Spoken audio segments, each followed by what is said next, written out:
कैसी लगती है कानून व्यवस्था हरियाणा की? कानून व्यवस्था सिर्फ हमारे बीजेपी की ही अच्छी लगती है। जो मान सम्मान हमें पिछले 10 सालों में मिला है, आप बताएं पिछले वर्षों का उठा के 10 साल से पहले का। राहुल जी शायद अपना पोथी पत्र खोलना भूल गए, वो अपने टाइम का बताना भूल गए, क्योंकि सब बोलते हैं ना कि कमल कीचड़ में ही खिलता है, तो वो कीचड़ कैसे बनती है वो देखना लोग बाग भूल जाते हैं। वो ऐसा गलत बोल रहे हैं।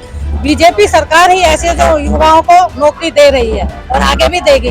आज हरियाणा की विधानसभा सोहना से तेजपाल तंवर सिंह जी का नामांकन है।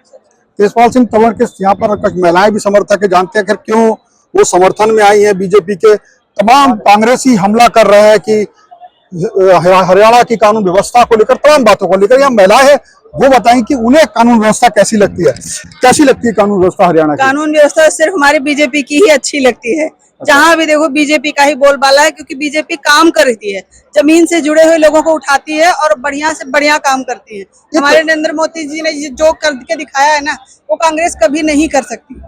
ये कानून व्यवस्था की बात होगी, निश्चित तौर पे एक बड़ी समस्या और बड़ी समस्या का सामना करना पड़ता है महिलाओं को। लेकिन उसके अलावा और क्या ऐसा है भाजपा सरकार में जो आप लोग यहाँ समर्थन के लिए आए हो, या भाजपा क्यों समर्थन कर रहे हो, और कौन सी चीजें जो महिलाओं को यहाँ विशेष है?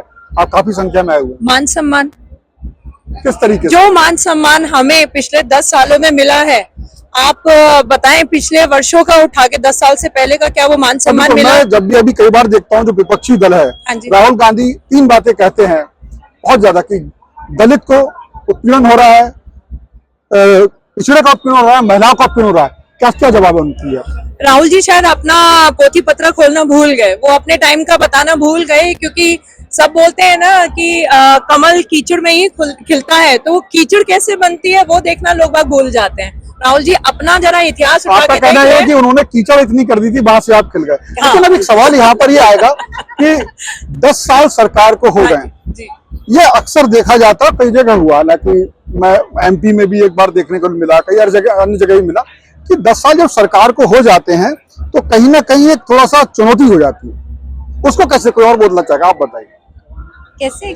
10 साल सरकार को बीजेपी की यहाँ हो गए, तो कहीं ना कहीं एक वर्ग युवा का ऐसा है, जब वो 12 साल का था तो वो जवान है, उसने कांग्रेस सरकार देखी नहीं। जैसे आपने बताया कांग्रेस सरकार देखी है, तो जिन्होंने नहीं देखी वो बीजेपी के काम देखता है। ऐसे कौन से काम है महिलाओं के लिए, युवा महिलाओं के लिए, जिनको वो बीजेपी को दोबारा चुने? सबसे पहले हमारी बड़ी बहन जी ने बोला कि महिलाओं का सम्मान वो सबसे ज्यादा है, कि महिलाओं का सम्मान, जो छोटी छोटी बच्चियों का जो चीज आप देख रहे हो बंगाल में और हर चीज में देख रहे हो, वो यहाँ पे हमारी बीजेपी सरकार जहाँ है वो ऐसा हुआ ही भी नहीं है और होगा भी नहीं। जो आगे क्या, जो अब हमारा वो फ्यूचर की बात हो गई कि जो बच्चों ने कांग्रेस नहीं देखी और बीजेपी देख रहे हैं, तो जो कहते हैं ना, जो बच्चे हमारे छोटे होते हैं तो जैसे हम संस्कार देंगे तो जो चीज वो देखेंगे कि हमारे लिए क्या काम हो रहे हैं, हमारी माताओं बहनों के लिए क्या काम हो रहे हैं, तो वो वही चीज देखते जाएंगे। और बच्चों को, आपके परिवार में युवा भी होंगे, अभी कुछ ही समय उनकी शिक्षा पूरी होगी, नौकरी भी तलाश रहे होंगे। हरियाणा में नौकरी क्या स्थिति? हरियाणा में ही नौकरी की स्थिति है, और हमारे बीजेपी जो सरकार है ना, हमारे मोदी जी, वही युवा मोर्चों को, सबको, महिलाओं को, जेंट्सों को, सबको नौकरी वही दे सकते हैं। कांग्रेस सरकार कभी नहीं दे सकती। कांग्रेस के जो बड़े नेता हैं, नामवर नेता हैं, वो कह रहे हैं ये पिछड़ों की, दलितों की नौकरी छीन रही है बीजेपी। नहीं, ये गलत बोला जा रहा है। मेरे मायने में तो ये बहुत गलत है, जो हमारी बीजेपी सरकार के बारे में वो ऐसे गलत बोल रहे हैं। बीजेपी सरकार ही ऐसे जो युवाओं को नौकरी दे रही है और आगे भी देगी। कानून व्यवस्था की बात हुई, महिलाओं की खूब बात होती है, कानून व्यवस्था बड़ी समस्या रहती है। वहाँ उन्होंने बताया कि बेहतर है, बीजेपी की बेहतर है, लेकिन और महिलाओं के हाथों को काम मिले, ये सब चीजों पे क्या है, लगता है आपको? क्या इस तरह की कुछ है व्यवस्था बीजेपी कर पाई है? सिर्फ सम्मान के अलावा, सम्मान एक बहुत महत्वपूर्ण चीज है। पिछली योजनाओं में आपने देखा होगा कि महिलाएं कहाँ इतनी नजर आती थी। ज्यादातर हाउस वाइफ या गांव क्षेत्र में महिलाएं तो बिल्कुल भी दिखाई नहीं देती थी। आज राजनीति क्षेत्र में भी महिलाएं कदम से कदम मिलाकर अगर चल पा रही हैं, तो वो भाजपा की तरफ से, मोदी सरकार की तरफ से ही है। आज महिलाओं को हम बिजनेस वुमेन फख्र से कह सकते हैं। महिलाएं आज कहाँ नहीं अपना नाम झंडे गाड़ रही हैं अपने नाम के। आप खुद ही ये चीजें देखते हैं, सब जगह जाते हैं, हमसे ज्यादा तो आप ये महसूस कर सकते हैं। लेकिन एक मैं ये देखता हूँ कि बीजेपी के लिए महिला के मुद्दे पे घेरा गया, जब हमारी, हालांकि बहुत सम्मानित एक रेसलर हैं विनेश फोगाट, तो जब चूंकि एक बीजेपी के नेता के ऊपर आरोप लगा, तो वही कहीं ना कहीं बीजेपी को एक तरीके से कहना चाहिए काफी ज्यादा हमला किया गया। आप क्या देखते हैं इस मुद्दे को, कैसे देखती, हरियाणा की महिलाएं कैसे देखती है इस मुद्दे को? क्या हरियाणा विनेश की- जो है कांग्रेस के साथ हैं, और क्या लगती है उसका फर्क पड़ेगा?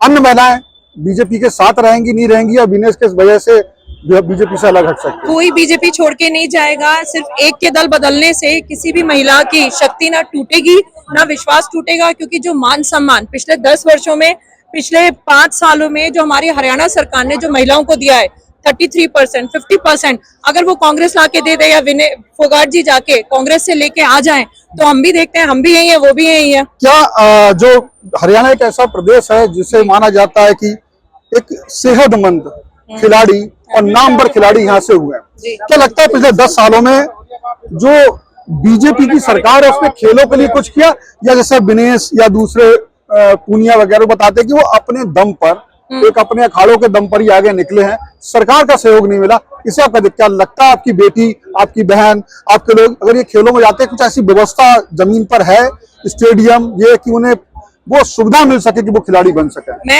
मैं पिछले 2 मिनट की उस पे बात पे जाऊं आपके उस पे कि विनेश जी ने क्या, उन्होंने जो गवर्नमेंट से दिया जा रहा था कोच, गवर्नमेंट से जो उन्हें फैसिलिटी दी जा रही थी, उन्होंने आधे से ज्यादा लेने को मना कर दी। किस बिना पे मना की? जब पार्टी और गवर्नमेंट अगर उन्हें सपोर्ट कर रही है तो वो किस गुरूर में थी कि उन्होंने अपना ही कोच रखा, अपने ही खाना पीने का रखा, और अब वो ब्लेम कर रही है पार्टी पे? ऐसा नहीं है। मेरा और सवाल दूसरी यह बात, था, मैं अगर बेटियों पे आऊं तो हमारी बेटियों पे जितना मान सम्मान हरियाणा से, भारतीय जनता पार्टी से मिल रहा है, नौकरी हो, खिलाई पिलाई हो, या स्पोर्ट्स में जितनी भी हमारी बहन बेटियां जा रही हैं, उन्हें बहुत अच्छे से ट्रीट किया बुनियादी जा रहा ढांचा है। जमीनी स्तर पर जैसे सोना की हाँ बात जी, करूँ, हाँ एक जी। विधानसभा है जो गुड़गांव जैसे ऐसे शहर से, जो बहुत बड़ा मतलब दुनिया में जिसका नाम है, जी। उससे 40 किलोमीटर दूर है। यहाँ की बेटी 40 किलोमीटर दूर नहीं जाएगी, मतलब अगर यहीं पर डेली प्रैक्टिस करती तो यहाँ पर बुनियादी ढांचा है, यहाँ पे है। और जैसे तंवर जी ने हम सबको वादा किया है कि वो और यहाँ पे नए नए स्टेडियम, नई नई खेलों की उपयोगिता देंगे यहाँ के सोना वासियों को, तो एक विश्वास तो बनता है पार्टी पे, और हम तो आंख बंद करके विश्वास करते हैं कि पार्टी कभी झूठ नहीं बोलती, और विश्वास उसी पे बनता है जो पूरा होता है। तो कुछ महिलाएं और महिला नेता है जो बीजेपी के समर्थन में है, इन्होंने हर मुद्दे बात की, विनेश फोगाट के मुद्दे बात की, महिला सुरक्षा के मुद्दे बात की, रोजगार पे इनके जो बहन बेटे भाई भतीजे हैं उनकी नौकरियों की बात की। तो इनके हिसाब से समर्थन में इसलिए है कि इस क्षेत्र में बीजेपी ने किया है। और ये जो सोना विधानसभा एक छोटा सा, हालांकि 30-40 किलोमीटर दूर है लगभग गुड़गांव जैसे बड़े शहर से, लेकिन बताइए यहाँ भी बुनियादी ढांचा है। और अभी हम सुन रहे थे तंवर साहब, वो भी कह रहे हैं उन्होंने स्टेडियम दिए हैं। तो देखना होगा कि आगे चुनाव में इन सब चीजों को देख के एक आम मतदाता क्या डिसीजन लेता है, ये आगे की बात है। 8 तारीख को पता लग जाएगा, 5 को वोटिंग मशीन में उनका फैसला बंद हो जाएगा। फिलहाल सोना से इतना ही।